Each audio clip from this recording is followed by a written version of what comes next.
Across the nation, Indigenous people are overrepresented in the criminal justice system. 15 years since the Royal Commission into Aboriginal deaths in custody, Indigenous Australians are not only being locked up at alarming rates, but it's on the increase. In Western Australia, where 2 out of 5 inmates are Indigenous, the figures are particularly distressing.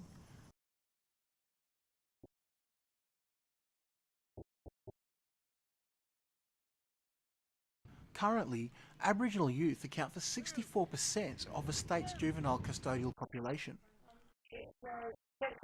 Serena Jan, a former parole board member, cites an absence of hope in Indigenous communities as a leading factor. When I used to go into the detention centres, and I'd say to a youth, why are you back here again? You were let out a couple of months ago. And they said, oh, our family's here, we get security, we get fed, we can still do our cultural stuff, because in most detention centres and prisons, they've got a cultural area. So they feel safe, and they're still seeing family. We also have the 3 strikes law in this state, 3 strikes you're in. Solicitor Stephanie Monk believes that the state's mandatory sentencing legislation also has an impact.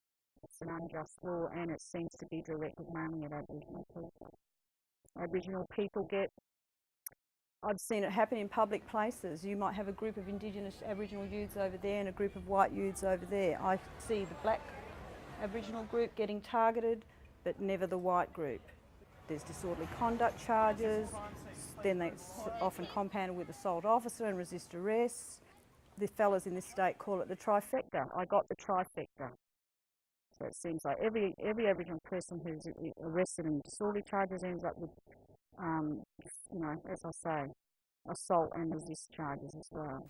You don't think incarceration is a deterrent? Not at all. Not at all. I first started with prison. Ralph Mowbridge has over a decade's experience working with prisoners, both in lockup and after release.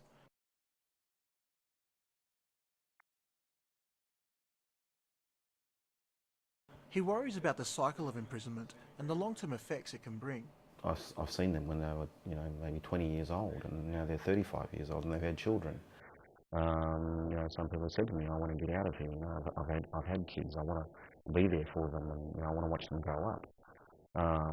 Even as late as last year, I was working in prisons, and that same chap tells me his sons are now in there. It's sad. It's becoming intergenerational. Amidst this bleak vision, justice for some seems unattainable. It's not a cheap matter to fund yourself through a criminal charge. It costs, quite a lot of money.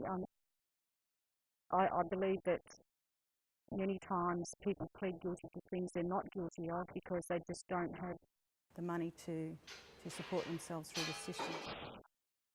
Justice Minister John D'Orazio, however, has a plan to break the cycle. He believes better training programs are the way forward. So what we need to do is continue to support when they leave the prison system. We could start a work program or a trainee program or an education program while they're incarcerated, but as soon as they leave the prison system, there's no ongoing support and training to carry that on when they're in the community. So it becomes they will come out of the prison, they go back into the community, they again do what they were doing before, and they're straight back into the system. What I'm looking at is even simple things such as, maybe even give them a couple of months off their term, but on the basis that when they leave prison, they need to continue with the training program so that we give them the skills to stop them reoffending and coming back to the system. We need to start bringing in better community control programs. Like when our people have been in jail for so long, they don't know how to come back and live with their family again. They don't know how to interact with their kids who have grown up while they've been in jail. They don't know how to talk to their family to get over what happened between them before. And a lot of times we have a lot of feuding in family that have gone on for generations. We need the Aboriginal community to become more responsible, more involved, and we need the government to actually listen to us. Christo Newell is manager of WA's Deaths in Custody Watch Committee. He believes that it's the system itself that deserves closer scrutiny.